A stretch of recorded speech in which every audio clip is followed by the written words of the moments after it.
What's going on, Goblin Gang? What's going on, fam? It's your boy, OG Goblin, in Utopian Revolt, back again for another episode of Geeks and Goblins. How are you today, sir? Hey man, I'm doing good. I'm doing good. I know we have a lot to be talking about today. This is episode 2. This is gonna be fun. Oh yeah, it's always fun. It's always fun. We have done some little minor upgrades here. You know, getting the pieces together, working it all out. I think the overlay looks a lot better this time around. So I'm excited, man. I'm fucking excited as always. Yeah. How has your week I been? mean, so it's been pretty good. Pretty light on news. We have some major topics to be talking about. So that's always exciting. From a personal standpoint, it's just been another week of the year, and nothing too special, nothing too bad. So I'll take that any day. How about you, man? Good, man. I had a relaxing, couple of days like off, which is always much needed. I saw some good friends. Speaking of which, DJ P squared in the chat. Hello, sir. Hello, hello, hello. Speaking of which, let me just go ahead and shout out Saint Dimitri for donating a fantastic set of Harman Kardon speakers to OG Goblin Gaming. Shout out to that guy. They're so good. I'm adjusting my audio on the fly to make sure that I'm not picking you up in my mic. That is how good that whole situation is. Oh man, shout out to Saint Dimitri. I guess he's called Saint for a reason, right? Yeah, right. Yeah, blessing people. That's what he does. He blesses the people. With that said, chat, let me know if you're having any troubles getting any double audio in, so I can keep that adjusted. I don't believe he's going to be here tonight. I think he's at the football game or soccer game. I don't know. Sometimes I get confused. I'm like, do I call it football? Do I call it soccer? I guess it's like just a thing. I'm an American. Right. I Like, mean, I think either way works. I feel like if you are more in like a Hispanic centric neighborhood, you're not going to want to say football. If not, they're going to jump your ass. mm, But I think just regularly, just being out there, soccer's fine. I mean, it came from somewhere. Might as well use it, right? fair enough. Fair enough. Fair enough. Well, what do you say we get started, man? What is our first topic of the day? It is Hogwarts Legacy, a game a lot of us have been waiting on. Oh my god, from the first trailer to the leaked footage, I have been itching. Itching. Itching is probably not even the Cool. right word for Yeah. more. Please, what are Right. your thoughts? Man, when I was first seeing that the game got announced, well, actually, funny story, it was leaked a couple years ago, like a Yes. whole like half a year to around a year before it was officially announced. And to be honest, I saw the leaked gameplay and I'm like, you know what, man? I've always wanted a Harry Potter game, a Harry Potter RPG that you can just roam around Hogwarts and just, be your own wizard, do whatever you want to do. And I think on Thursday in Sony State of Play, we got a little taste of that, and oh, it looks freaking good, man. Graphically, Oh, gameplay wise, story wise, like oh man, I'm it's gonna be jealous. nice. Like I'm jealous of the developers because they get to have their hands on this thing like every day. Like I want it Oh, right now. I want it right, right now.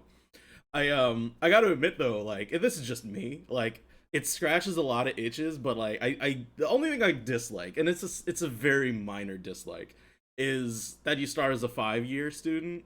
Like yeah. I just it's like I said, it's a minor dislike. I've always wanted to like from the ground up, like start from year one to like my final years at Hogwarts. So I know it's unrealistic, but that's what I've always wanted. Right. I maybe unrealistic. I don't know. It could be done in a game that would probably be more like gameplay centric, but it seems like you starting as a fifth year is pretty integral to the story that they're trying to tell. So jury's still out on that. It is a little disappointing because I think back to like the Sorcerer's Stone and just how magical it felt, the whimsy of being introduced to the wizarding world.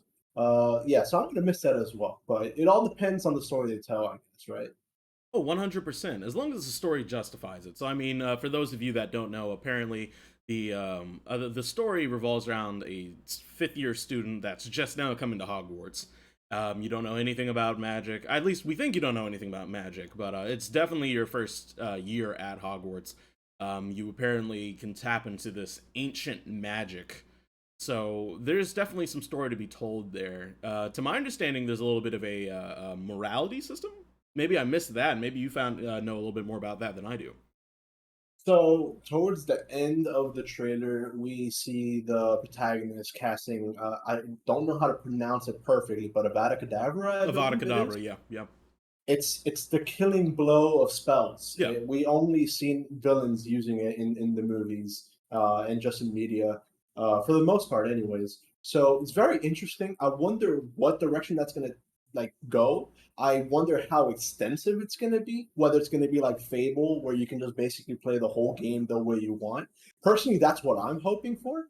Uh, Hmm. I don't know if that's exactly what they have in mind, Yeah. considering how they shoved it near the end of the trailer. You know. Yeah, so it's more of a like we there's an idea that there may be a dark path based off of the use of the killing curses is what you're getting at.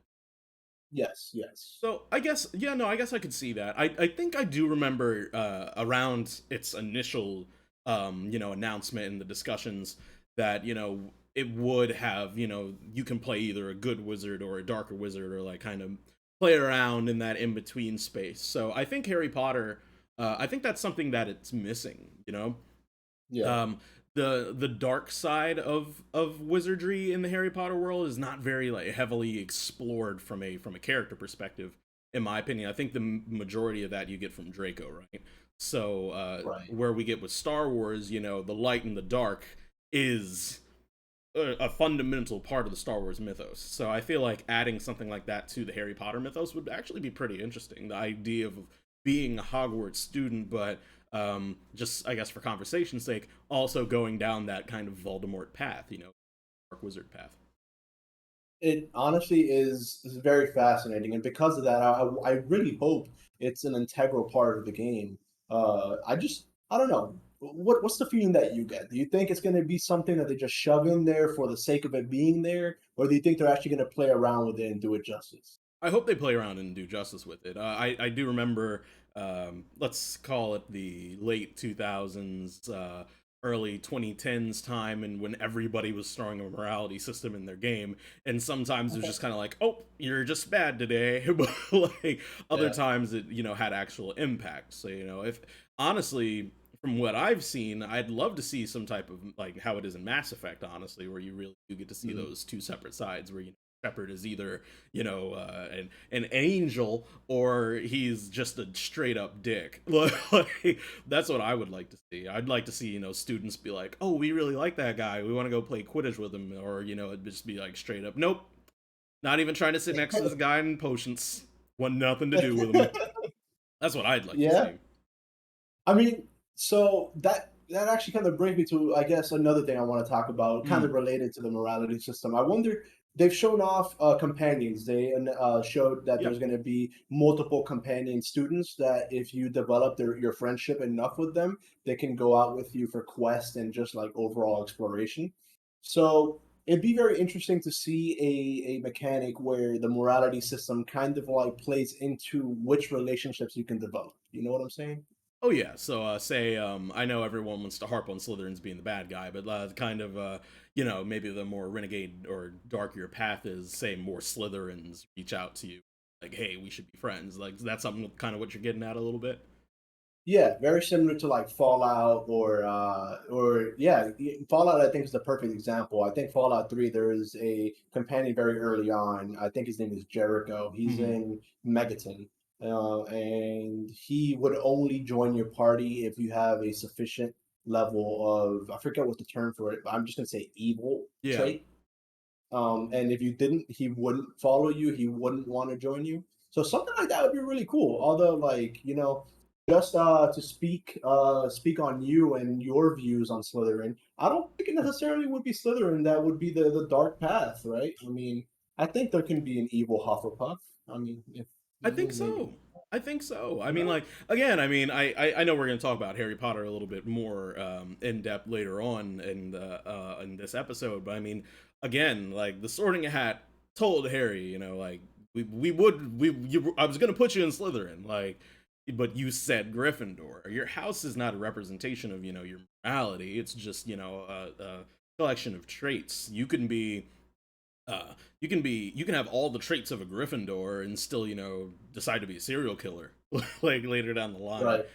I feel like that's just something that a lot of Harry Potter fans and a lot of Harry Potter like griefers love to get on people about, like, oh, you're a Slytherin, you're a bad guy. So I'm not gonna harp on that It's because Danny would love to. I'm peeking at the chat and I see she's already laying the foundation, so I won't go further down that path.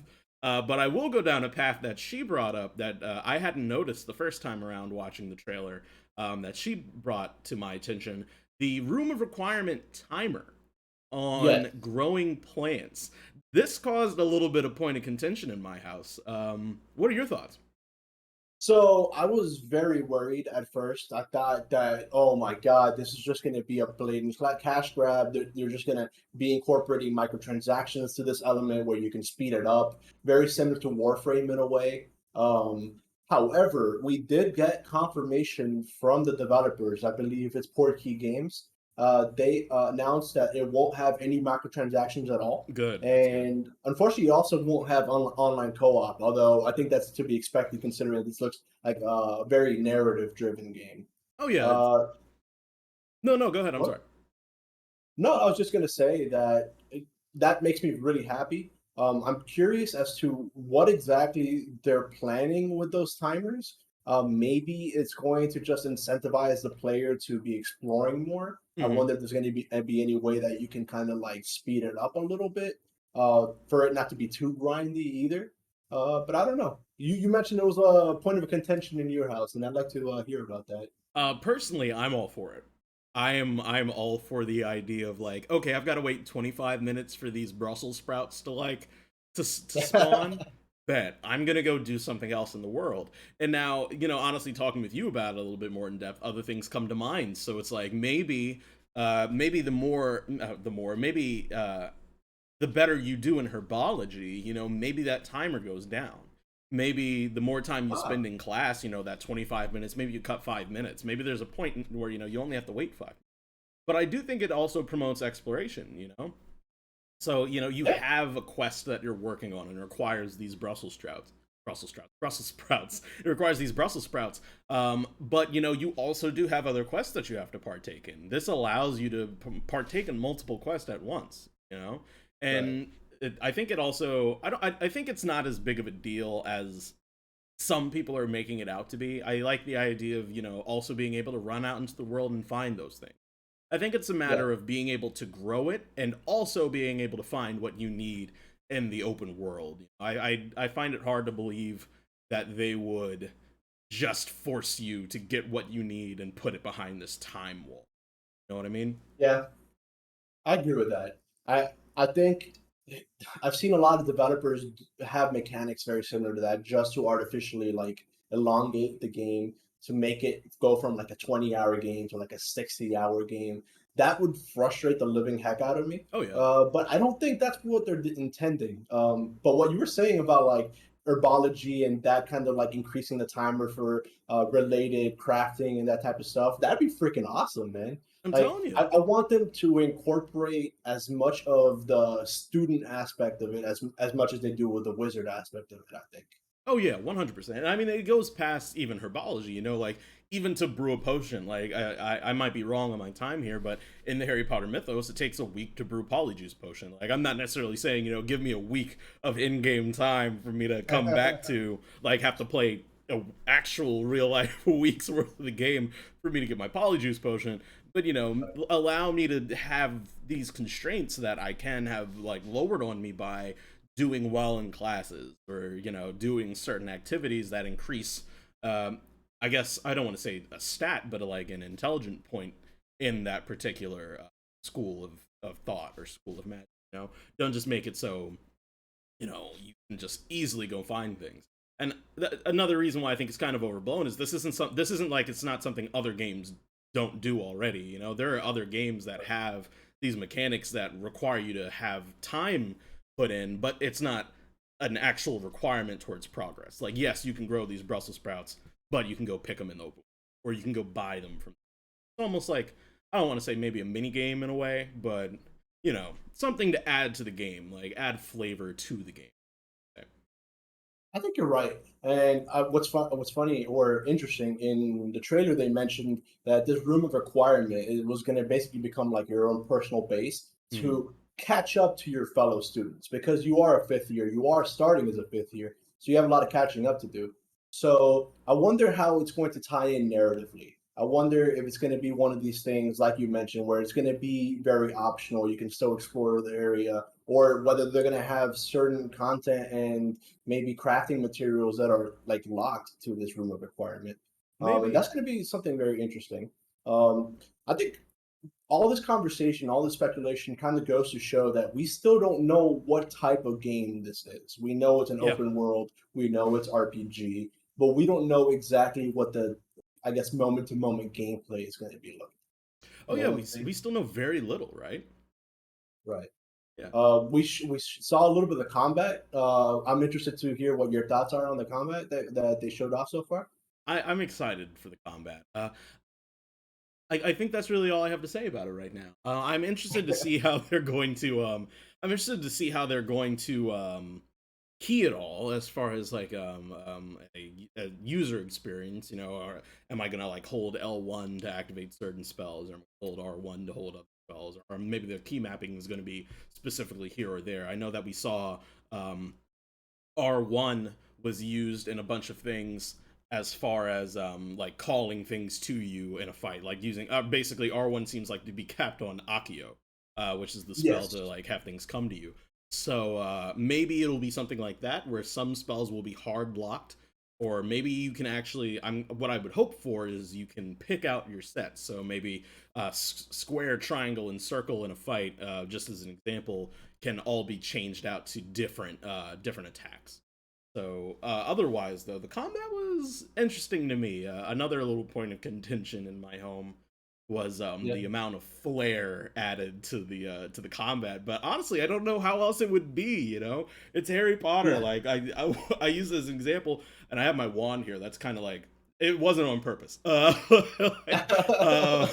in I believe it's not Prisoner of Azkaban. I forget the one where spoiler alert, Sirius dies.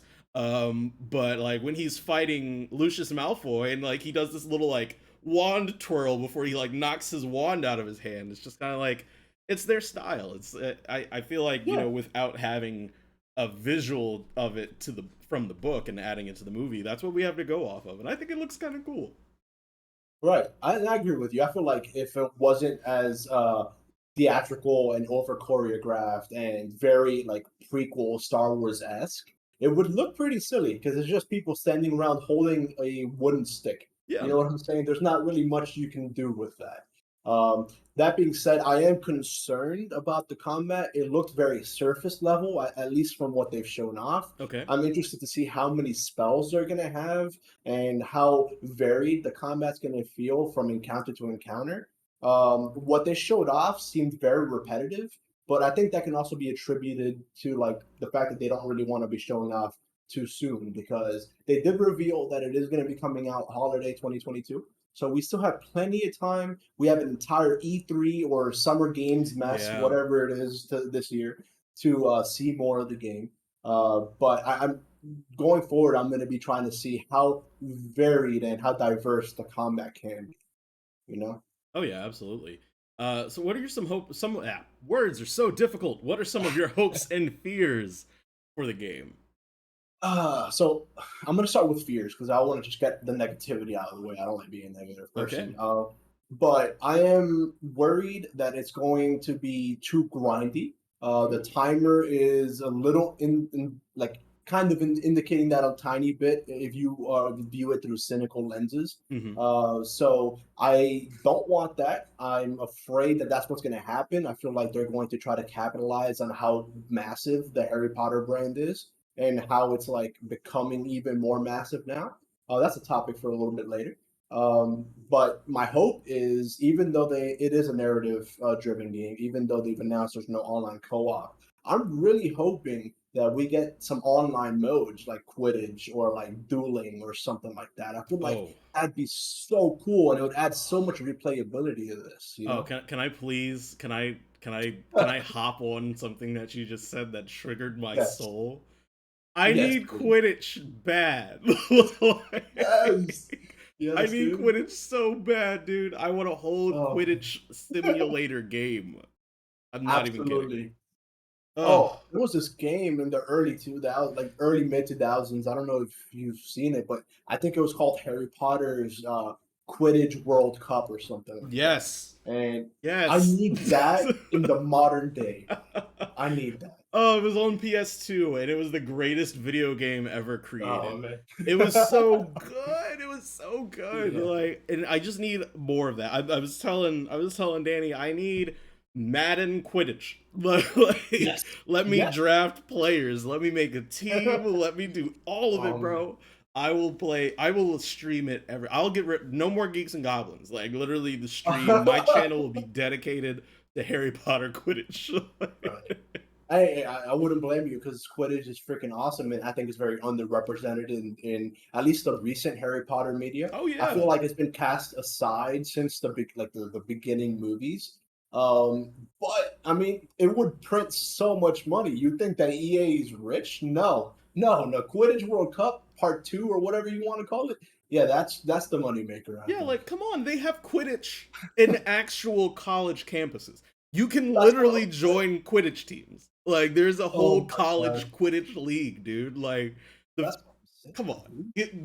Give the people what they want. Yeah, Like, it's give the crazy, people what man. they It's want. crazy. Well, that was actually my hopes and fears. And how about you? I'm interested in hearing this. Quidditch.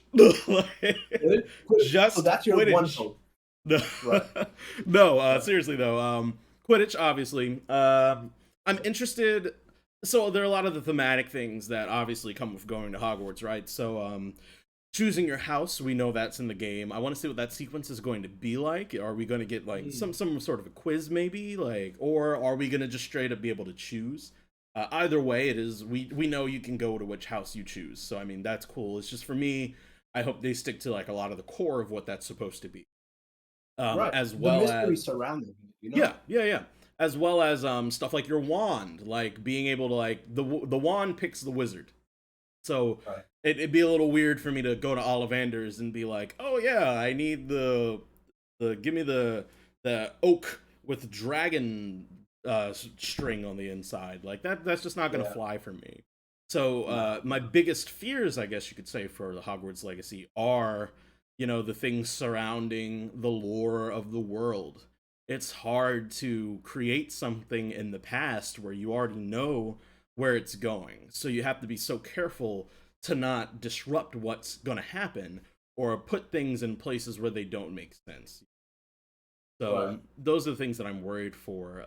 But all in all, I'm all in all, what I got was leagues better than what I thought we were going to get. Honestly, Yeah. Portkey Games has had a few forays into the Harry Potter IP, which that is the house that they publish all the games under. Portkey Mhm. Games. It is what's created for Harry Potter games. Um, and there have been some missteps. I forget the name of it, but there was a Harry Potter game that was a release on mobile, and Hogwarts mystery. yes, Hogwarts Mystery. Thank you. And it caused a lot of problems because on during a introductory section of the game, unless you had a certain amount of points, which the way to get those points were through microtransactions, Yep. you essentially like got a kid killed, like more or less. Like you couldn't Right. get past a certain barrier. So obviously, it's nice that they've kind of stepped out and said, "Hey, there won't be any microtransactions." So a lot of those fears have been put aside. But that gives pause. That's something that they were willing to do in the past. So as far as from a development standpoint on what I would consider were WB Games involved in some way, shape, or form, this to be a AAA game, Mhm. it gives pause.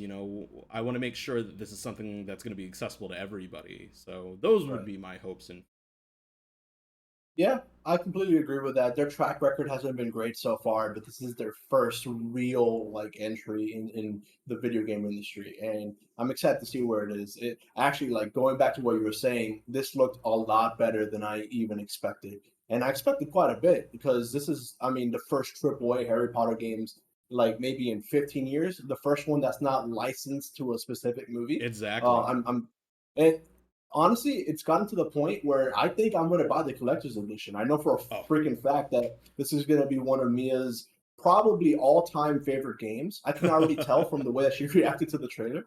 So I know for a fact I'm going to be getting the collector's edition in this house. And I'm wondering, how about you? Are you that into it, or are you still a little reserved? Want to see a little bit more, or are you I all the way in the way that I am? I have already dropped at least $500 on Harry Potter merch. I have the robe, I have the wand, all official, all from the Harry Potter world in Universal Florida. I have the tie. Like the Harry Potter has been an investment in this household, and that will continue with Hogwarts Legacy. Whatever the price on the collector's edition, the best one I can get, I'm getting it. Like I'm getting it. And this is coming from, I don't even Okay. like collector's editions. The only other collector's editions that I own are all related to Cyberpunk. So I'm down for Yeah. a letdown as well. Like it doesn't need to be fantastic. It just needs to be what I want. I mean, if there was a collector's edition that you would own, it would be Cyberpunk because it was so cool. Like game aside, whatever your opinion is on the game aside, that collector's edition was freaking banging. Yeah, You and they know, came out with so and many. right, right. So I think I can. I think I think Hogwarts Legacy is going to be my first ever collector's edition. So I'm excited for that. Ooh. I'm absolutely excited for that. Okay, man. Okay, I'm like super. Yeah. Oh, yes. I'm sorry. I have the special edition and the collector's edition. Oh, Yeah. I have and almost all the steel books. What else? I own like I could go. I man, there's I own a lot of Cyberpunk stuff. That was supposed to be my game. And I'm but we're not here to talk about Cyberpunk. We're here to talk about Harry Potter. Oh man, we could have a whole separate segment on Cyberpunk. Um, right. oh I man, mean, I think we should. I think we should. But that's for another time. I think right now we're leading into just a conversation about Harry Potter as a whole, yeah, right? Just the mainline saga. I haven't read the books myself. I know that you've kind of read them a while ago. Still have that in your memory bank stuff. Um, yeah, vaguely. I I recently finished the mainline saga for the first time. When I was growing up, I grew up with Sorcerer's Stone, Chamber of Secrets, Prisoner of Azkaban. I grew up with those movies. I grew up going to Halloween dressed up as Harry Potter. I was so into it, but I never like really finished the series until just a couple of days ago, right before we had the first ever session of our Wizarding World Yeah, RPG. I remember you telling me. It was that movie or that series. I know it's very popular, but I don't think it's popular enough for how good it is. Just the consistent jump in quality ever since Chamber of Secrets, it just keeps getting better and better, except for the last two movies, in my opinion. But yeah, I'm interested in hearing your thoughts on the series, how Yeah. you view it, if it holds a special place in your heart, and that type of stuff. So I think for me, I relate with a bunch of other kids that grew up in my age range. I'm 30. I was born in '92. I, there was a there was a sense of kinship that came from knowing a new book was coming out, and that was the stand in line for a lot of us. People stand in line for movies nowadays, and they stand in line honestly still for books and for video games. But my first experience with those, like, oh, I need to be there when it comes out, was Harry Potter, and I share that with a lot of other people in my age group.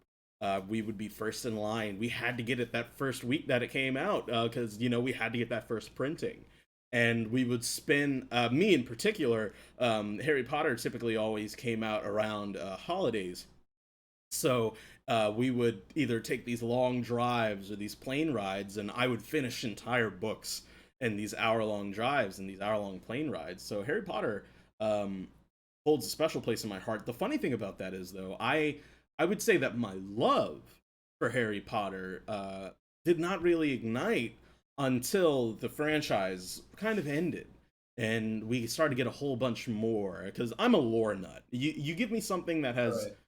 you give me something that has a rich and lush lore, I will flock to it like flies to shit. Like I will be all over it, and that's what Harry Potter has been for me in the last couple of years.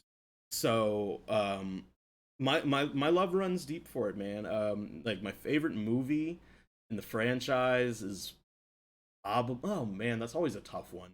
Um, it's either Goblet of Fire or specifically Deathly Hollows Part One. My favorite book was Order of the Phoenix because it was blue. like, like there's so much to love about it, and I think its success is overshadowed a little bit by the controversies of its author. Um, Yeah. which I don't really think we need to get into too much, but it is a fact that Yeah. fan base is a little divided right now. There are those of us who love it for what it is and not for whatever the author may have wanted to represent or any of that. And then there are a lot of people that can't separate the art from the artist, and that's understandable. I think everybody's entitled to Right. that, but Harry Potter has done so much for me personally, just as someone who looks for kinship with other people and looks to relate and loves lore and loves magic and vampires and all that other stuff. That that's Harry Potter for me in a nutshell, man. Right. And it's funny that you mentioned that because I believe that the whole thing with the author, it was actually impacting development for Hogwarts Legacy. Yeah. A lot of the developers were mentioning that they didn't even want to continue developing the game because of that. But I think I may have read incorrectly, but I believe the developers decided that they wanted to make Hogwarts Legacy be a celebration of the world. Because I think at this point, the world is much bigger than just the author, Oh, very one hundred similar percent. to how Star Wars became bigger than George Lucas. Now it's just its whole freaking own thing.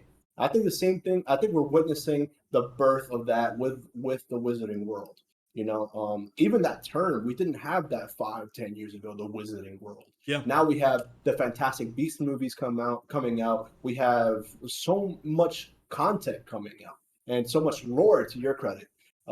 So yeah, it's really interesting to see how that's affected things. I personally fall in the camp that like I'm enjoying the world for what it is. The author, she deserves credit for creating something so special. That's as far as I'm gonna give credit at this point. Absolutely. Um, Going back to the favorite movie, I think for me, even as a young kid, Prisoner of Azkaban. That that movie is what basically transformed the series into a kiddie franchise to a mature world, in my opinion. It was much more serious than the first two movies, even though Chamber of Secrets got pretty dark towards the end. Um, the directing was like phenomenal. Oh yeah. The storytelling was just so witty and clever. As for the books, like I said, I haven't really read them. I'm actually starting to read Sorcerer's Stone right Hmm. now, so I'll get back to you on a later episode of Geeks and Goblins for sure. Yeah, yeah. I think one of my favorite things about the film franchise, it manages to capture, in my opinion at least, it manages to capture the maturity and growth that these characters are going through these years very well. Yeah, Almost in a way that you see it in the first one and the second one, and to a degree the third one. There's this childish nature to the film, yep, and they're treated so well, and I think that's in part very much owed to Chris Columbus, the director of the film. He directed them as children, and I think that's super important, especially if you go back and watch a lot of the behind the scenes stuff, especially the most recent. I always forget the name of it, but the docu series on the reunion series on HBO Max. You go back and watch that, he discusses how he let them be kids. And I think that's super important to the heart of those films and to the heart of those oh yeah, books. And of course, when we get to Prisoner of Azkaban, that's when things start to take a little bit of a change.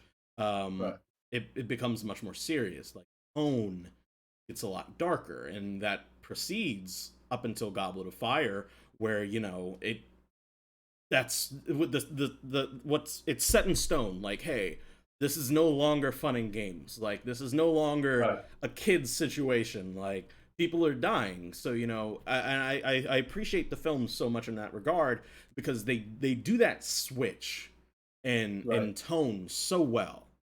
I really do It's feel like almost like, I don't want to say like horror movie vibes as we get like more towards the end of the franchise, but in that right. vein, if you understand what I'm trying to say. Yeah, yeah. No, it's funny you mentioned that because when I was watching Deathly Hallows Part 1 and Part 2, especially the end of Part 2, I'm like, what the hell? We came Yeah. from like this kid in Christmas just delighting in like knowing what magic is to a full-blown freaking war with people dying left and right, with some of the main characters that you've fallen in love with over time just like no longer being alive. Yeah. Like shit got serious. And I think it's very poetic because it really mirrors real life as well. At least that's the feeling I got from it. Like the innocence of the youth transitioning to the reality of adulthood. Oh, I agree. And it was really cool to see that, especially in the last two movies. And yeah, I mean, like you said, it's just a culmination of more so than it being a movie about wizards. I mean, it's in the name. It was a movie about Harry Potter growing up, Yeah, and we were able to witness that. In my opinion, that was probably the most natural growth of a character that I've seen in any franchise I would think in so. the big screen. I would think so. It You does know, feel very realistic, you know. right? And again, like from just like a point of like growing up with it as well as growing up with the films, you know. I know you're just now finding the films, but growing up with them, you're experiencing like my first crush was like Emma Watson. Well, like, and you're growing up with these characters, like you're growing up with them, and you're watching them go through these things that you're going through. Like they go through these puberty stages, and they go through these like heartbreaks, and like not trusting their friends because of stupid reasons, because they want to be like the one in the spotlight, and Right. being jealous, wanting to do well in school, like being the nerd. I think Harry Potter does such a good job at capturing a lot of those different facets of like growing up that I Yeah, think a lot of franchises, and I say franchises specifically, don't do very well. yeah, I completely agree with that. Um, Actually, I did want to transition the conversation a little bit to towards those last two movies. Okay. Um, so one thing I wanted to bring up was that those last two movies, they were very impactful in terms of the content that was being shown. And I'm sure that the books are going to be phenomenal. However, I take issue with the first 30 minutes of part one, and I also take issue with most of part two. And I'll explain why. Okay. Part one, the first 30 minutes was so action heavy, and the way that it was kind of shot was cut after cut after cut. They didn't really have a consistent shot. Yeah. It was hard to follow. You didn't know what the hell was going on. Part of me feels like that was intentional to kind of make the viewer feel like just what's the term? Just not comfortable. Just Overwhelmed, you feeling would say? rushed. Overwhelmed, right. Uh, that being said, I don't know if it worked for me the first half hour. I remember watching it with Mia, and I felt bad because I was just kind of trashing the movie for the first 30 minutes. I'm like, damn, this doesn't feel like the rest of the movies. This feels almost rushed, kind of like they were just trying to make money. Um, and then things completely change once Harry and the gang they go to the Ministry of Magic, and then they have the Polyjuice potion to kind of become other people. And I just want to say, just a quick aside, I want to be able to role play my character in our RPG the same way that Ron was able to role play being that husband to that poor woman. Oh my god, You got to put he on your kicked acting face for ass. that one. You gotta make sure you sell it. Oh man, but after that Ministry of Magic, like that movie slowed down to the point where it's like right up there with Prisoner of Azkaban for me, honestly. Seeing Harry, Hermione, and Ron being away from everybody else became much more of a focused movie than any of the other movies in that series. It became legitimately about them and their relationship and their quest together to defeat Voldemort. And that was just fantastic, man. Like I did not expect that at all, at all. So I do love when it transitions to just them. Like Right. it becomes such an interesting film because it's a little bit of something. It's a good mix of like it's seeing these characters that we know, but in situations that we certainly haven't seen them in before, like very serious situations. And to kind of touch on your first 30 minutes of the Deathly Hollows and its pacing, I think that's where filmmaking becomes hard, especially when you're adapting a franchise. You know, it comes down to what do I show and what do I not show? What's important, what's not important, what's going to fit, what's not going to fit, and what's going to capture a regular movie going audience. So I think that's always going to be a strange point for people that consume media that is based off of other media because you're Sure. just going to miss out on things. Like just to like bring it in from another point as well. One of my biggest issues with the entirety of the Iron Man franchise is we get Demon in a bottle for 3 minutes. As far as I'm Hmm. concerned, Tony Stark is Right. an alcoholic. Tony Stark has problems, and like he does not know how to deal with those in the comics. And in the film franchise, we just get it for all of like, oh, he gets drunk at a party and fights with Rhodey, and that's it. So I mean, it's so hard, especially having written things, trying to figure out like what you're going to balance with what you're going to show, what people need to know. You know, so I mean, I think it definitely did suffer from that, but I I'm think. curious though. Mhm. You having read the books, like how do you feel they did, especially like talking about those later movies?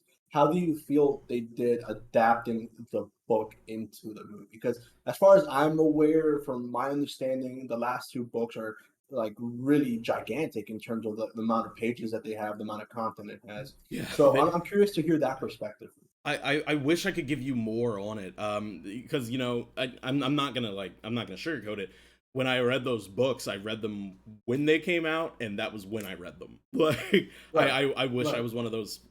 Pardon, I wish I was one of those fans that reconsumed the books. Unfortunately, I wasn't, especially after I knew the movies were coming out. I'm very one track minded with when it comes to, like multiple different versions of something. But Makes sense. I do wish I remembered it more. So it's kind of hard for me to comment on that. I can say this.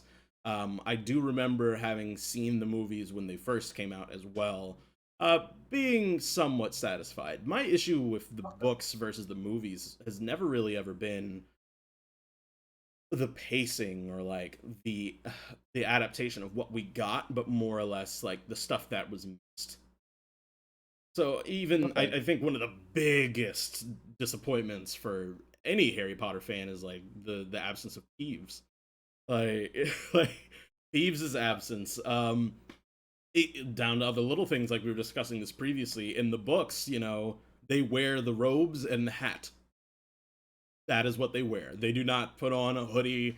They don't wear the new Jordans. They don't do any of that. Like they wear the robe and the hat. Like it's down to little stuff like that. I can think of a lot of different things that I wish they'd touched on. Specifically, even the stuff with the house elves and how Hermione, you know, kicked up a revolution to get the house elves like their freedom. There's so much about Harry Oh Potter that was man. missed, and Now you got me excited to read the books, man. For it sure. and you know, actually, just like to give you another little idea as like little things back to Hogwarts Legacy for a second.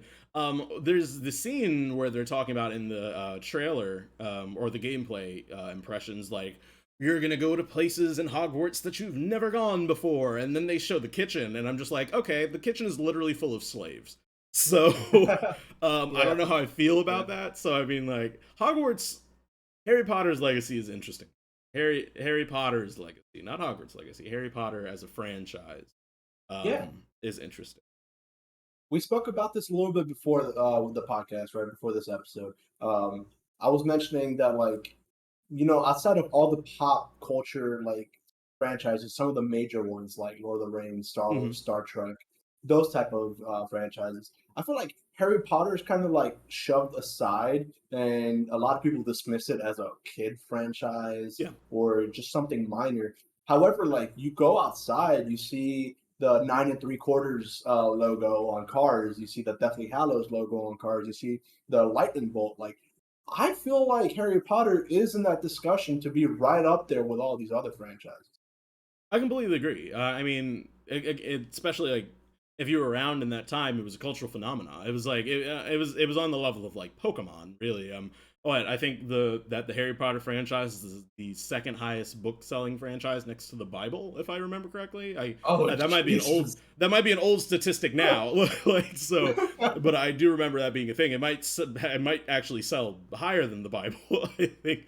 Oh, But maybe. Maybe. either way, I mean, like it has always been weird to me that it isn't as mainstream as you would think. But I thought about it for a second, and then I kind of realized no, it is there. Like even you said, you see the platform 9 3/4 on the back of cars, and I mean, like if you're on TikTok at all, you know the little meme now where everyone's grabbing something that looks like a wand and they go, "Oh, Mana Kadabra." Like everyone is doing it now, and it's across all like different facets. And I think that's more of a reflection of our culture right now. Anyway, everything is Right. memeable.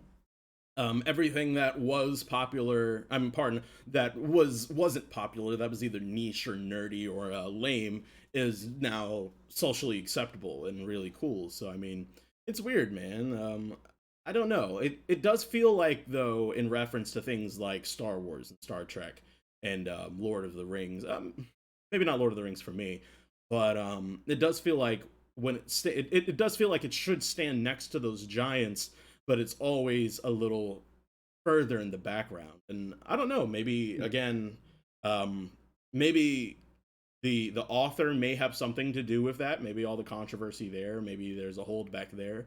But I don't know. I do think it's a little weird that it doesn't stand side by side with the other giants, considering how big of an impact it's had. After you mentioned that, I started thinking back, and I feel like it could also be for religious reasons. I don't want to get too into that, but Mm-hmm. I remember as a kid, one of the more prominent Hispanic news stations is Telemundo and also Univision. Those are essentially the equivalent of like Fox News, CNN, but for like Hispanic Yeah. viewers. And they had multiple segments trying to convince Hispanic parents that Harry Potter was satanic, Oh. trying to convince them that if your kid reads Harry Potter, they're going to worship the devil going into the future. So I wonder if that had a little bit of effect, but I think it's also more than that. I think it's the fact that it didn't have as much of a, I guess, multimedia platform that Star Wars had, for example, with like dozens and dozens of kick-ass games coming out in the early '90s, early 2000s. I think we're probably reaching the golden age of Harry Potter nowadays, the golden age of the Wizarding World, with Oh yeah. Hogwarts Legacy, with us, manifesting the Quidditch World Cup 2022, hopefully.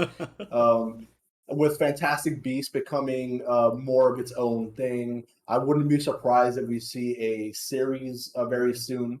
I think it's going to end up being right up there with these giants like we're talking about. I would say so. Hopefully, anyway, it is definitely having a bit of a resurgence, and just kind of to relate to your point as well. I in my household, I should say that I did not get to begin with Harry Potter, Philosopher's Stone, probably going into I want to say maybe Prisoner of Azkaban. Harry Potter was a no no. Uh, Mm. absolutely not. Witchcraft or wizardry, hell no. Absolutely not. And I think that sentiment could probably be felt in a lot of other households back then, especially for quite a few people of color that had that grew up in the church as well. So I mean, that used to be a big part of my family identity. It's not now, but anything like that. I tell people I didn't really play Mortal Kombat for a while, like a long, long time. I couldn't watch Dragon Ball Z because my mother came into the room during one of the episodes where they said Super Saiyan, and she misheard it as Super Satan. Little did she know there's a Oh character my called Mr. Satan. So like, thankfully that god. did. I'm happy she found that out later and not then, because then it was an absolute no go.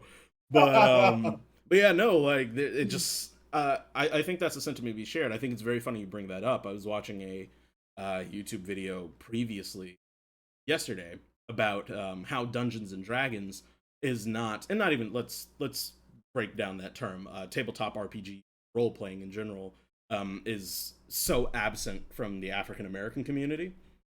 And that's again a whole topic for a whole other day. I just think it's very funny that you brought that up there when I was watching something that was very relevant to it, and there are quite a few topics there and pinpoints there as to why certain things like Harry Potter and Dungeons and Dragons, a lot of other things that have to do with magic, are not present in the household for honestly a lot of people. It's funny that you mentioned that because Dungeons and Dragons specifically was also mentioned in Telemundo and Univision as another satanic property. Oh, So it seems like there's a lot of correlation between the black community and the Hispanic community, and like I mean, like you said, it affects people of color because they're predominantly religious, at least in my experience.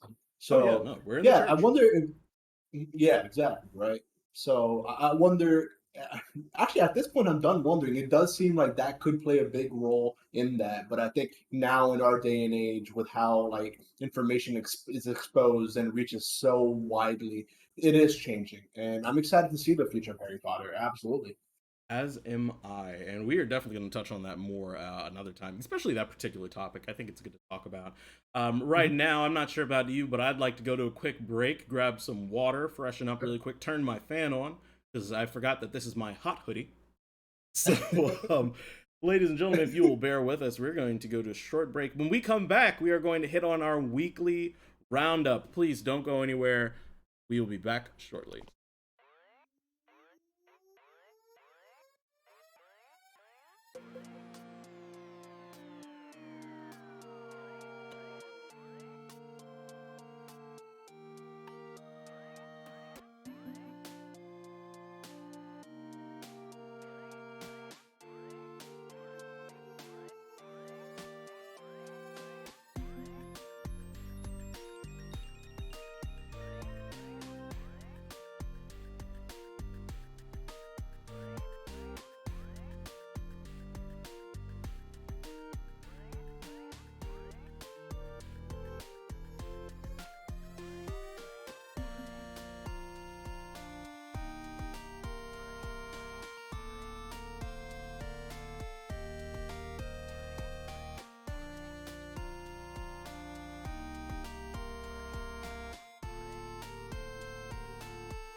Ladies and gentlemen, welcome back to Geeks and Goblins. Woof! Nothing like a quick break to freshen up and get your spirits together. Guess what I forgot to do? I forgot to turn my fan on. Oh man. And I am still hot. Still very hot. If you guys like what you're seeing here, please don't forget to like, follow, and subscribe. I don't know what you're gonna like, but definitely follow. And if you feel so inclined, please subscribe. We love doing this. I'm really I'm really enjoying these, man. This second one is a real banger. Honestly, yeah. I admittedly I was very nervous going into the first episode. I haven't really had much experience like streaming or being in front of a camera or anything like that. I got a little nervous during or before this episode as well. But honestly, I think that you and I have like just this chemistry that works so well for this type of format. And we just love talking about things. We love all things nerds, all things geeks, all things goblins. So yeah, this is pretty cool, man. Let's keep it going.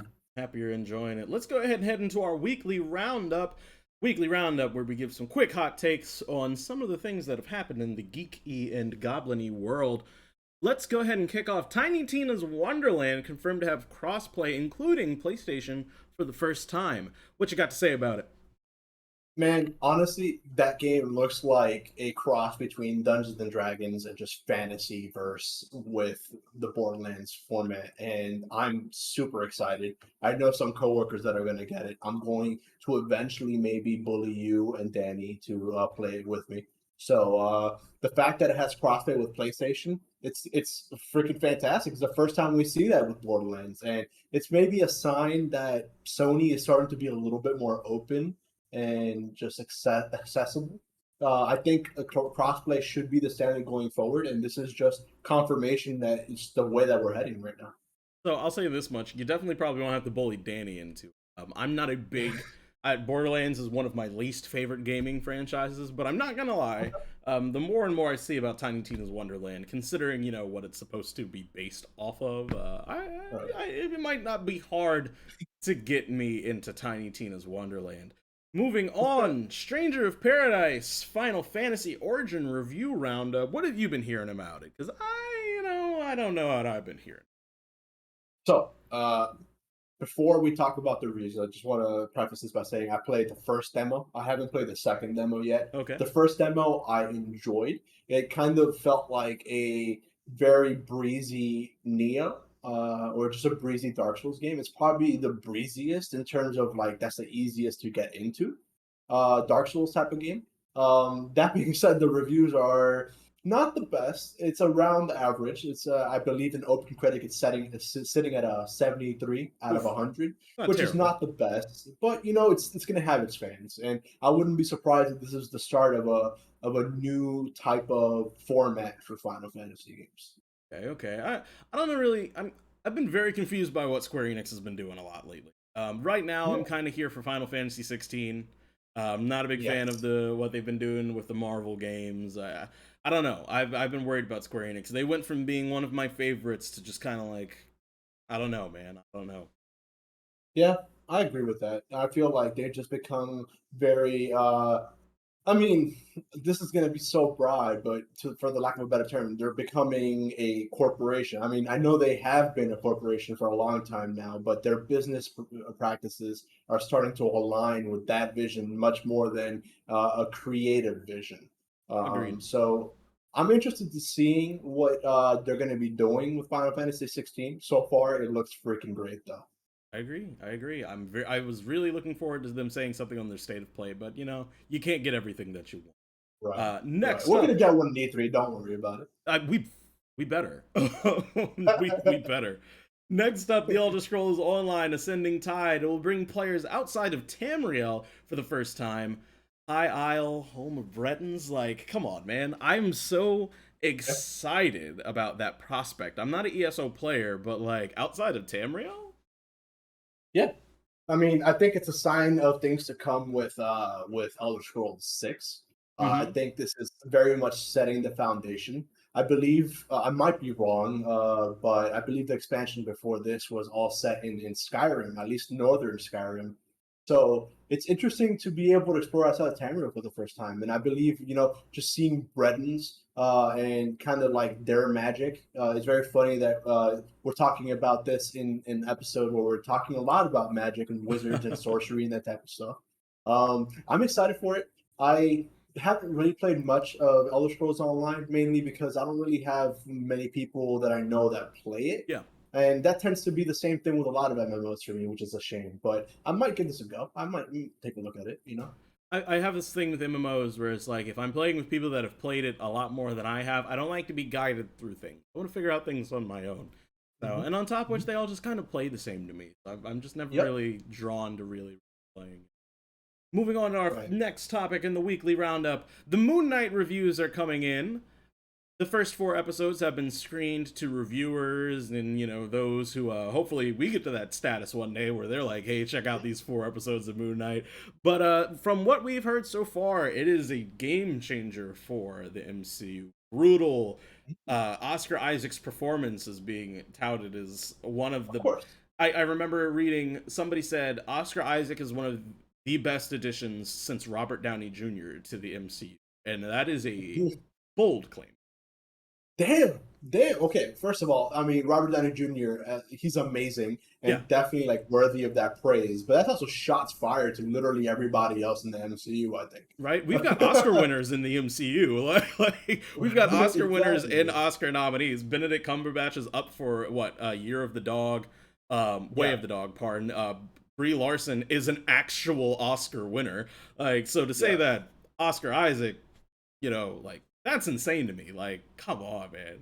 It doesn't surprise me a single bit, man. Like I remember when The Force Awakens came out, he was immediately one of my favorite parts of the movie. Oh yeah. Of course, I'm a little biased because he is part Cuban, Mm. but I just think him as an actor. I've seen him in Ex Machina. I've seen Hmm. him in multiple Star Wars movies at this point, and I just think that like as his career is progressing, he's just getting better and better at acting, and Oh yeah. it's crazy because I thought he was already like freaking amazing.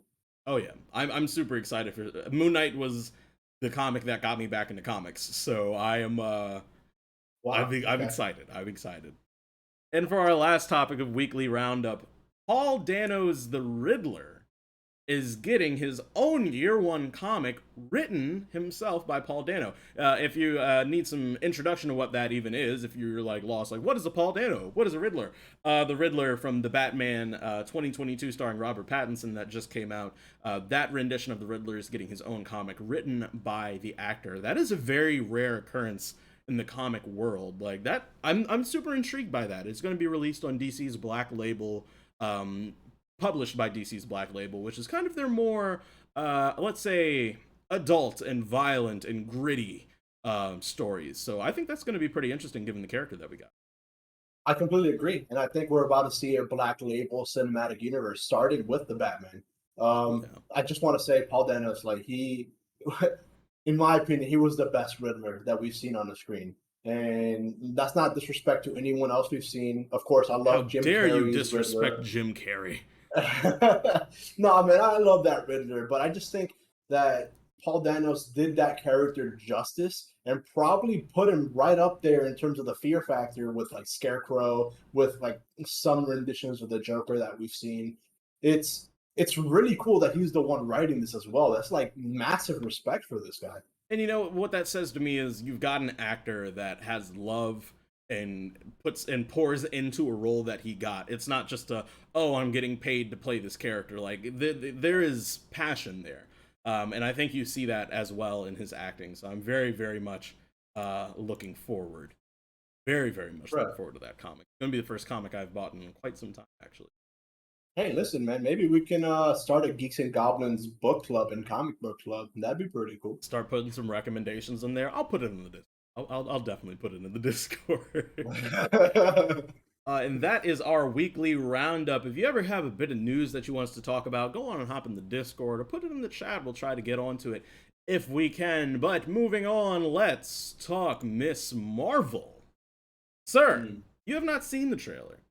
I have not. I have not. You have not. And I don't know how you're going to see it now, but we're definitely going to watch it with everybody else. All right. All right. So, everybody, Strap in and prepare yourselves for Marvel Studios' Miss Marvel official trailer.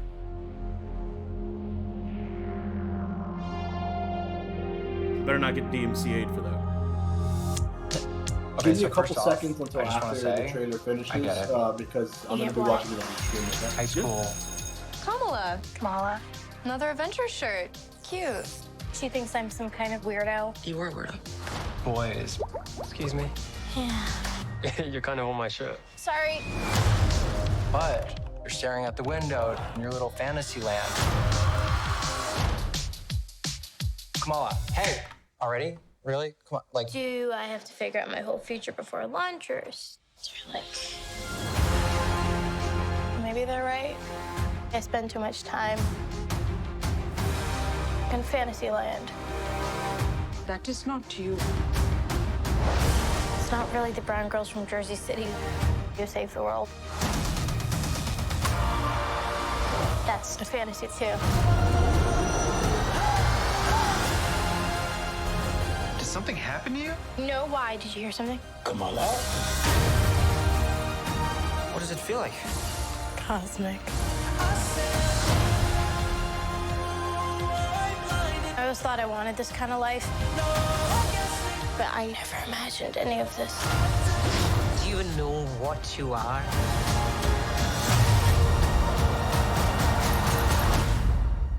I'm a superhero.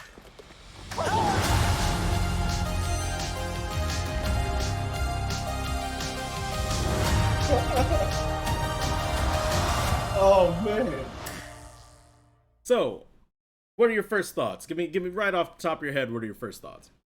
Right out of the oven, I want to say, like, I dig the vibe, man. Like, that is Welcome to the Heavy That is Spoilers Miss Show. Marvel, like, I'm your host, from Paul. the music choice, but like, it just feels like a kind of like a high school movie in a way, or not a movie, but a high school show, which I think is the perfect way to introduce Miss Marvel to the masses, because that's literally what she is. You know what I'm saying? I agree. So first thoughts. This isn't my first time seeing it, so obviously I've had time to brew. First thoughts. I think it looks very good. I do think it looks very good. It looks on par with what Marvel has been giving us, and it also has that little switch that they should be having right now. You know, they should be transitioning into younger actors and start telling some newer stories, especially if you've been following along with the MCU. You'll know that we've introduced Hawkgirl, we've seen Wanda's children, we've seen Patriot and Falcon and the Winter Soldier, at least the Patriot without the costume. So I mean, it makes sense for them to start ushering in a new age, and with that is going to have to come a different look. Honestly, I get those Spider-Man vibes from it. Spider-Man Homecoming, like a younger hero, a younger take, something to appeal to the younger audience, and I think that's okay. Yes, I completely agree. It's okay. I see you're being attacked right now. Formulate your thoughts. So yeah, I mean that's exactly what I was trying to say. Like, this trailer shows similar vibes to Spider-Man: Homecoming, and as much as that vibe was very reminiscent and appropriate for that Spider-Man, that version of Spider-Man we got, I'm completely certain that we're gonna be getting the same type of appropriate like storytelling with Miss Marvel. And it's going to be very interesting to see her transition from being a fangirl into a superhero. And Yeah. it's not something that I've really seen very much of in the MCU outside of Spider-Man. It gives me kind of like Shazam vibes. You know what I'm saying? So her character is interesting. If you don't mind me asking, how familiar are you with the character of Miss Marvel? This is where you're going to want to disown me and probably like break up this talk show. No, it's but okay. my only I guess exposure to Miss Marvel is going to be the Marvel Avengers game from Square Enix. Gotcha.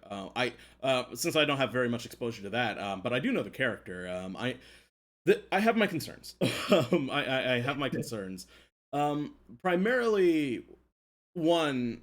Well, actually, no. Let me backtrack a little bit. A lot of people, if you hear me say the character, would think that my main concern would actually be power set, and the switch there. But my main concern is actually the representation of the character, and I mean that from the books. So a big thing with her backstory is Kamala Khan. I don't. It's almost a little bit of an identity crisis. When she does actually obtain her powers in the comics, she goes through this series of changes where she wants to present herself like more like Captain Marvel, more like Carol Danvers, even down to appearance. When she went out, sometimes in her earlier adventures, she would change her body to look like Carol Danvers. And there's a big story there, and just about how she feels uncomfortable in her own skin as an American. And I'm really hoping they do not take away from it. I'm very, very much hoping they don't take away from that identity crisis that she has, because it's an integral part of her story. So let me get that out of the way first. I think that is so much more important than making sure her powers are correct. With that said, though, her powers are also tied into that part of her story. They are hand in hand. So I can say that I am not a fan of the power switch. The switch from her embiggening powers to this almost like cosmic bands kind of situation. I don't even really know what you would call it. Yeah, I mean, like I said, my only exposure is with the Marvel Avengers game, but I knew that she was very much like a Mr. Fantastic type of superhero, where she's essentially elongating like parts of her body to accomplish certain things. Yeah, that was a little strange. Knowing Disney, knowing Marvel, especially Marvel Studios, I'm sure they can do something interesting with it.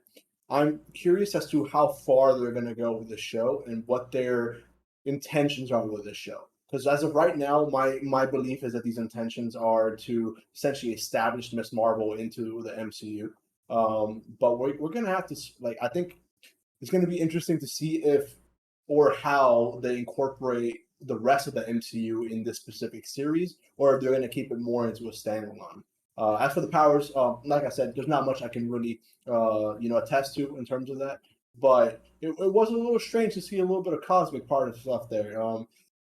I wonder if it's because they're trying to really drive home that connection between her and Carol Danvers. That could be part of it, just visually speaking.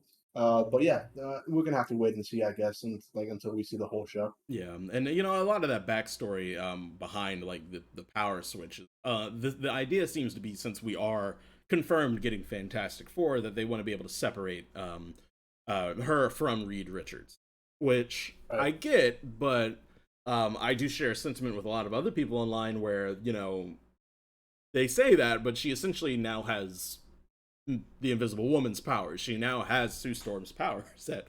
So, I don't know if that's why. I hope not why. I know that historically speaking, stretching skin and stuff like that has not looked very good on screen before historically. So, I'd like to think that one day we'll know why. Maybe not. But I just hope that they do the character justice. I hope they do the character justice. We know after this, the next place that we're likely to see her is in the Marvels, which is the Captain Marvel sequel, which will also feature Monica Rambeau. You may remember from the WandaVision show. So their power sets are all really similar right now. So hopefully we see some changes. Hopefully we get some explanations. But overall, I'm excited, but erring on the side of caution. Let me put it that way. So, just for clarification, Monica Rambeau, is she the sword agent that went into the town? Okay. Yes. So, interesting. So yes, her and Captain Marvel's power sets are relatively similar, and of course, it makes sense to bring in Miss Marvel because it looks up to Captain Marvel. We don't know too much of the plot on that film, but we do know that all three of them will be present. So we're gonna see where that goes. Yep. Yeah, we're gonna see where that goes. I'm excited for what Marvel's doing right now. I said it previously in the weekly roundup. Like Moon Knight is kind of like, I'm super excited, and to kind of bring those two together. Apparently, Moon Knight, as they've said recently, will not have any connections to the wider MCU. So I think a lot of people have been misinterpreting that as he's from another universe or an alternate reality of the MCU. I think what they mean to say is that he he's not directly influenced by things that have happened. We're not going to get an Okay. end credit scene where Blade pops up or somebody pops up. I believe this is a singular story for Moon Knight, and I think honestly they're probably going to do Miss Marvel the same way. Yeah, I could definitely see that. I mean, the focus on these shows is to introduce new characters into the MCU to kind of like replenish the arsenal of superheroes that they have in the main movies, in the main media. So I could definitely see that. I really hope that we get to see more of Oscar Isaac in the greater MCU. Oh yeah. So yeah, yeah, for sure. Oh yeah, especially there's so many routes they can go with that. I know you don't read the comics, but I mean, like currently, like I mean, there's so much to do with Moon Knight there. I mean, he went toe to toe with Black Panther. I mean, like he wielded Mjolnir. He stole Mjolnir from Thor. Like there's Oh, jeez. I could tell you some things, but like Moon Knight is it's way more interesting than I think people understand. Like we have not scratched the surface with these trailers, and I think people are going to be pleasantly surprised.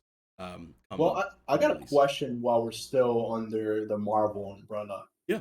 How I It's funny because this trailer popped up during the previews of when you and I went to go watch the Batman. But what's your hype level, if at all, for Morbius? It is at a negative 3,000.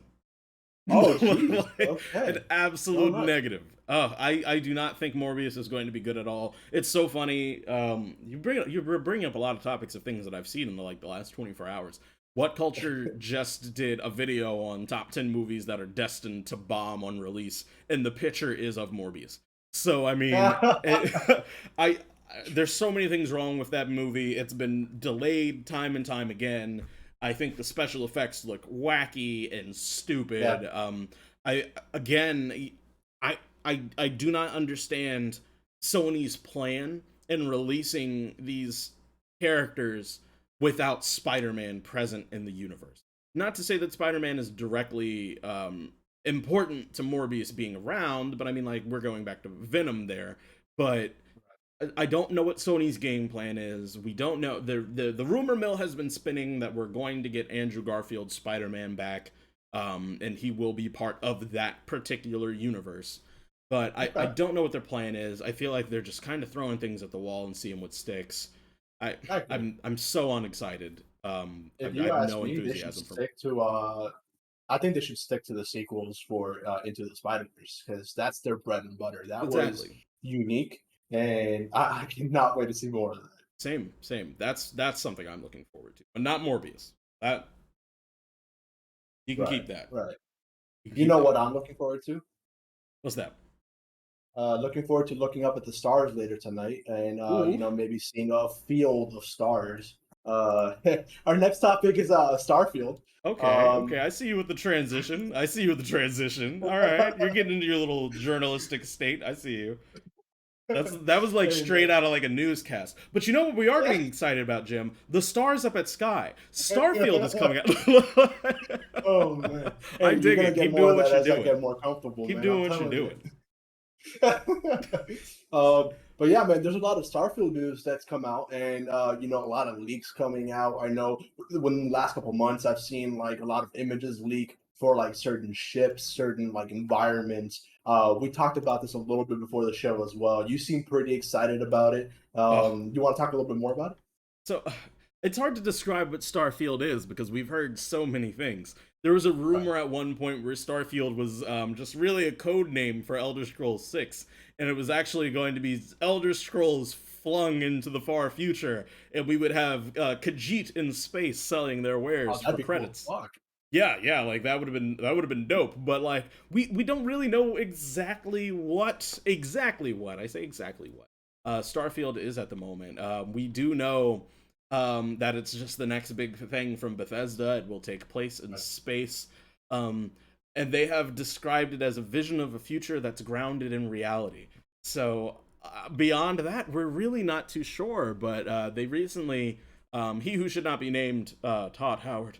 Um, um, he recently just had like a little get together live, and no, not live. I'm sorry, it was recorded just to discuss the IP a little bit. But like it's so interesting to me. This is their first new IP in 25 years.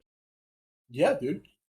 Ever since Elder Scrolls, right? Because Yeah. Fallout is something that they purchased from I forget their name.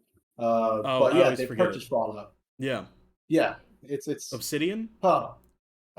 I think it's No, Obsidian. Obsidian. I think it was something play, but that's besides the point. Fallout was a purchase franchise, whereas Starfield seems like it's going to be their own thing, and that's pretty exciting on its own. I mean, Yeah, like that doesn't happen very often. I mean, we've seen, Todd Howard constantly reintroduce, Skyrim to new platforms, to fridges, to freaking coffee makers.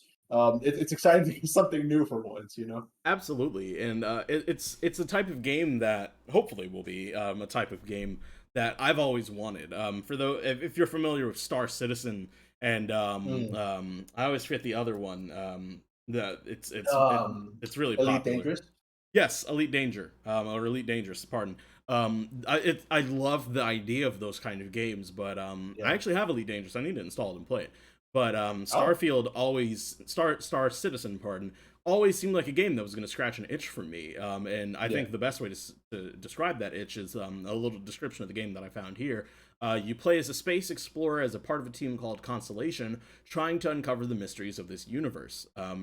It is being described as NASA meets Indiana Jones meets the League of Extraordinary Gentlemen, a group of people that are still searching for answers. And that's a lot to unfold in Dude, itself. that sounds fantastic. I mean, like we've seen the audience may have not seen it, but we've seen like certain images where they're describing it as NASA punk. And the fact that it's so grounded in reality, it gets me so excited for like all these reasons that you're talking about as well. Exploration at a more realistic version of sci-fi, Hmm. like that like you said, I mean that's a game I've been looking forward to for a long time. I mean, I remember there were these games called Freelancer, and it's essentially where you're just going from like planet to planet doing your own thing. Yeah, Very much an RPG similar to like Sid Meier's Pirates, if you've ever played that. yeah, Um, I'm I'm really looking forward to Starfield, and I'm just digging how like NASA it is, if that yeah. makes any sense. It seems really grounded. Like they're not taking like the full sci-fi leap. It almost reminds me of more of those militaristic space shows that you kind of see, where like maybe Mhm. there aren't aliens, but warring human factions all throughout a moderately colonized space. I've always had dreams of playing a video game where I get to be uh, kind of whatever I want to be in space. I can just be the space captain, or I can be Yep. part of the military, or the space navy, I guess is what it would be. Or pardon, we have a space force. But or or be a smuggler, or just be a guy who like, oh yeah, I got this sugar and I'm gonna go to this planet and sell this sugar and like hope I Yep. get some money and like sell some more stuff. I think it's so cool, and the things that they've talked about, huge open worlds that are like settled or that can be settled. They keep saying you'll have unparalleled freedom and like not really describing it. Like, and I think back to the other games that they've given us, and I'm just imagining this evolution of what we already have. Like the evolution of freedom, and something that sparked as interesting to me in the video that I was watching. They described changing RPGs in a way that they haven't been changed in years. One would argue that Bethesda is a touchstone in RPG. When they Oh create yeah. something, it matters. When Bethesda releases something, an individual IP, it matters. So for them to say that they are revolutionizing the way that RPGs are approached, that's very interesting. Right. And not just RPGs, but they're also revolutionizing the way that their company works. I mean, from what I've heard, this is the first time in like over a decade or more than that that they're creating a brand new engine. Yeah, And it shows in the leaks that we've seen and the little gameplay tidbits that they've shown off. And that coupled with like Microsoft money, with it being day one Game Pass and all that, like this is very exciting stuff. And I feel like Starfield very much is going to be a pillar of the future of Bethesda and what that company stands for in terms of the gaming industry and also for RPGs. So having them have the freedom that they have now, where they don't necessarily have to rush it at all. They can delay it another year if they want because Mhm. they have all that money just backing them. It's it's interesting and it honestly super exciting. It's been hard for me to get excited about a Bethesda game in the last decade, ever since Skyrim, Yeah, because just it feels like it's been more of the same. Like Fallout 4, it felt like more of the same, but worse somehow. It felt more bare bones and shallow than older Bethesda games were. And Starfield seems to represent a change and kind of like a return to form for Bethesda. And I really hope that that's the case. I agree. I agree. Something that I think you'll find interesting, being also being a Cyberpunk fan. And I think this was probably the thing that officially 100% drew me in. They were describing the factions that you can join in the beginning of the game. So it seems as though they're going to have something similar to the Cyberpunk life paths, as but more of a faction path. So as they described, you can live out a space western fantasy or become a megacorp undercover cop. And described they described three of these: the United Colonies, which is kind of your typical Earth Federation, that kind of vibe. The Freestar Mhm. Collective, which are more of your, I guess you could say, living out on the outskirts of colonized space. They're the ones that kind of want to do their own thing.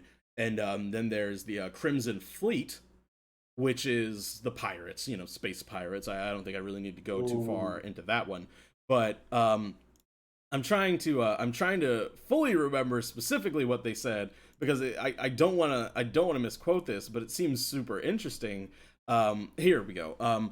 So something in reference to like the Crimson Fleet. The cool thing about the Crimson Fleet is what if you're a good person, you want to be a good player and you don't want to play as a bad guy. You can side with pirates, or you can report back to your superiors and be the space cop type of thing. So it lets you be a good person and still play with the bad guy. I I'm getting the sense that they kind of want to flesh out, you know, a more of that idea of these life paths, as opposed to how Cyberpunk kind of gave it to us, where it's just kind of like, oh, yep, you start as a street kid, and that only extends to basically your dialogue choices occasionally. Right. I mean, those dialogue choices, when done right, they hit properly, especially like being a corpo in Cyberpunk. But Yeah, it's funny, you mentioning all these things brings two franchises in mind. Of course, Star Trek and The Expanse. yeah.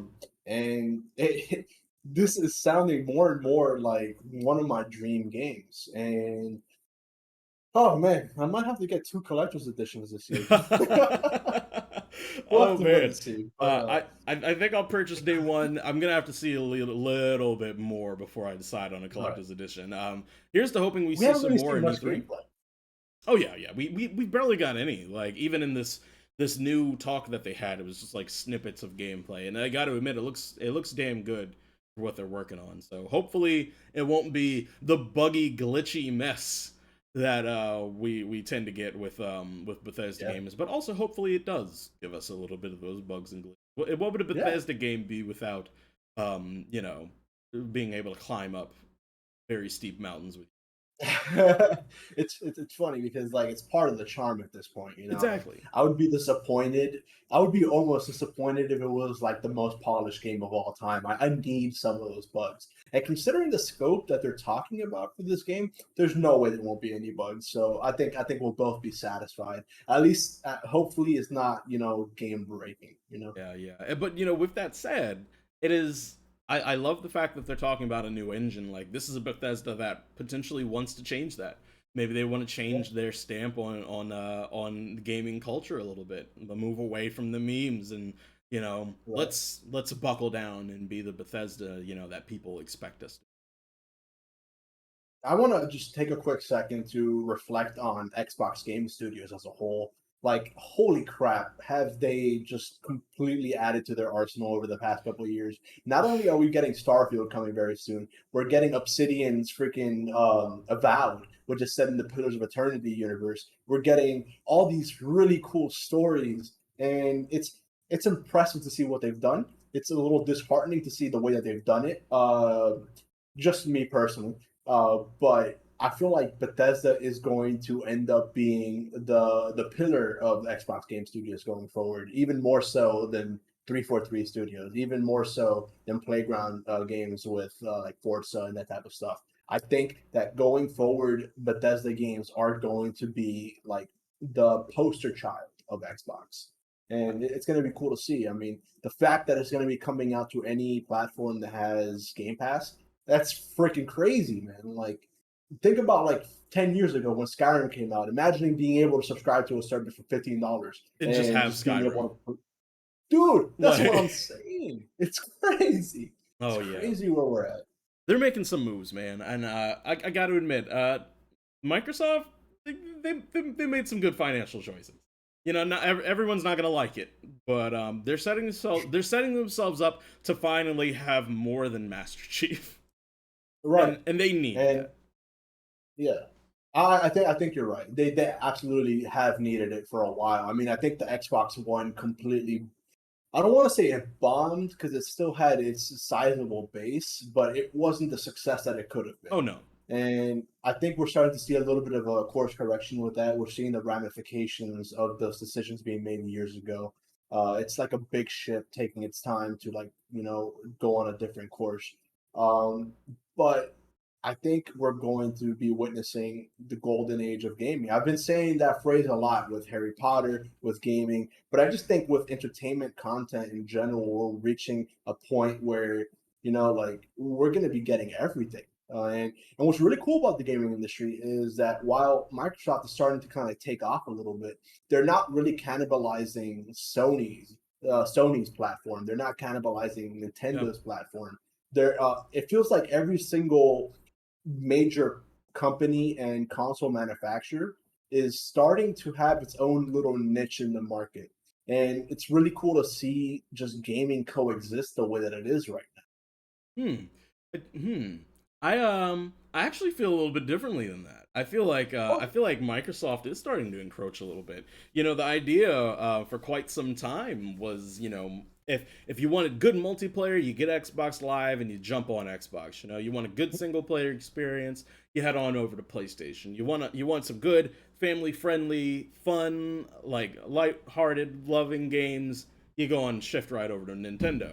I Right. think it's interesting to see Microsoft buying up these companies that have a focus on single player, you know, like maybe Yeah. encroach is a strong term, but you know, these are some shifty moves, man. Like It BioWare, is. Bethesda. Well, wait. I'm Yeah. sorry. I might have misquoted and said BioWare. Yeah. BioWare is still kind of wherever they want to be, but I think BioWare is with EA. oh well, yes. BioWare is with EA. I'm sorry, I was thinking about a theory that we had quite some time ago when we were Yes. talking about purchases. But Bethesda, I mean, like that in itself is a lot. And even with Yeah. Activision, like they're trying to like take the reins out of multiplayer. I mean, say what you want about Overwatch, but Overwatch was a massive staple in multiplayer gaming for quite some time. And I mean, I I feel think like it I still don't need to is. say anything about Call of Duty. Like so Right. Right. so I think Microsoft I, is trying to etch themselves out a new corner. but it's funny because I think we're starting to see the inverse happening with Sony, right? They bought Bungie. They're starting to get into live service games. They're starting to get into more multiplayer games. I feel that's where I want to say like it just feels like we're at a point where all these companies are going to have a healthy ecosystem regardless of what happens. Sony is still going to have those AAA, the narrative driven single player games that they can easily turn into a movie or a TV show. Yeah. These multimedia blockbusters. You know what I'm saying? Whereas Microsoft, they are having a lot of great single player games. And don't get me wrong, I mean, freaking Bethesda games are blockbusters, but I think it hits in a different way that everything can still coexist in a peaceful and healthy way.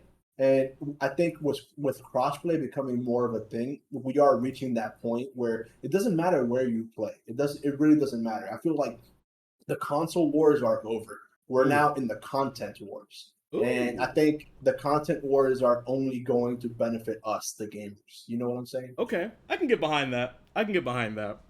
But only because I feel like we could have a much deeper conversation on that particular topic on another episode of Geeks and Goblins. Because, boy, do I have some things to say about my love for the console wars. I love a good rivalry. I like blood. Yeah. I like fire. I like lighting couches on fire in the street.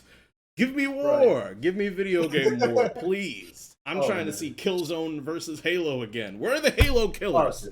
Where are the Halo killers? Killzone, as good as it was, it never touched Halo, you know. But you know, we gotta save this discussion for a later time. For a later time. I agree. Maybe we can have this be a headliner for a slow news week. I would say so. Let's shelve it. We'll put it in the notes. We'll pull it out of a hat one day, and it's gonna be glorious. It's gonna be absolutely fantastic. Sir, thank you for joining me on another episode of Geeks and Goblins. Yes, sir. Yes, sir. Thanks for having me. And excited to keep this going, man. I think we got good momentum, and we're going to get to the point where we're going to be big shit. You know what I'm saying? Yes, sir. Yes, sir. Tell the people where they can find you. Man, you can find me on Twitter at Utopian Revolt. I have been tweeting a lot about sports recently. I promise I'm going to be getting out of that. I'm going to be tweeting more about video games, tweeting more about my own platform, my own, just views on gaming as a whole. I'm still building my platform for, just being able to stream. My hopes is to have that up within the end of April. Okay. So you're more than welcome to follow me on Discord. It's going to be the same thing at Utopian Revolt. You can find me on OG Goblins Discord channel. You can find me here every end of the week. I'm going to be talking Geeks and Goblins. You'll be able to find me also in the Wizarding World RPG. A lot of Utopian Revolt content coming out soon. Keep an eye on that. I'm looking forward to it. And as you all know, you can find me here at OG Goblin Gaming. I'm here Mondays, Wednesdays, and Fridays. I'm specifically here 3 days a week. I don't want to get into the specifics because y'all like to hold me to specifics. So I'm here 3 days a week. Geeks and Goblins, Wizarding World RPG, and some day of the week we like to play some video games. You can also find me on Twitter at OG Goblin Games and on TikTok at OG Goblin Gaming. Please go and follow me and Utopian Revolt. We need the follows. We want the follows. We want the love. It's a little narcissistic, but it's fine. Whatever. Sometimes you like to hear your own voice. Do you have any final words for the people? Let's see. Out of everything we've talked about, I want to end this with a hot take. So just want to say, here's some multiple hot takes. Deathly Hallows Part 1 is highly superior to Part 2. Ooh. I think that Starfield is going to be the next big franchise in video games. Ooh. And I just want to say that I think that Miss Marvel is going to be well received, but it will be a disappointment considering the other Marvel shows that have released. I'll take those hot takes. I will take those hot takes. And I want to see what the people have to say about them. If you have any comments about those hot takes, please drop on over to Twitter and leave your comments. Hop on over to the Discord and say what you got to say. Or just leave it in the chat. Let us know what you feel. I am seeing them. They always come through. We'd like to thank you again here at Geeks and Goblins for joining us on another live stream. Join us again next week for episode 3, where we discuss the hot topics of the week. Utopian Revolt. I will see you on the next one. Ladies and gentlemen, thank you for joining us. I will see y'all on the next one. Wait, there he is right there. St. Dimitri, hello. We know you were at the soccer game. You can catch the VOD, or you can catch it. Oh, I'm so happy you actually popped in and said something. The first episode of Geeks and Goblins is live on YouTube right now. I'm going to actually drop a link. Let me While grab you do it. that, I just want to give a shout out to St. Dimitri. Congratulations on witnessing the football club's first dub. I hope you had a lot of fun watching that. I have a housemate that was really excited to see that happening. So, yeah, man, welcome to the stream. Even though it's at the tail end of things, you'll be able to catch it very soon on YouTube, though, okay? There we go. You said YouTube as I pressed enter. It was perfect. You can search Geeks and Goblins on YouTube and find it. Thankfully, there's literally one other thing from 8 years ago that is called Geeks and Goblins, so you really should not have any problems. But but the channel is not us. There's a channel called Geeks and Goblins. That is not us. We are OG Goblin Gaming across all things. Yes, please go follow us. We look forward to y'all joining us again on the next episode. And since you didn't hear at the beginning, shout out to St. Dimitri for donating these amazing Harman Kardon speakers. We will see y'all on the next one. Love you lots.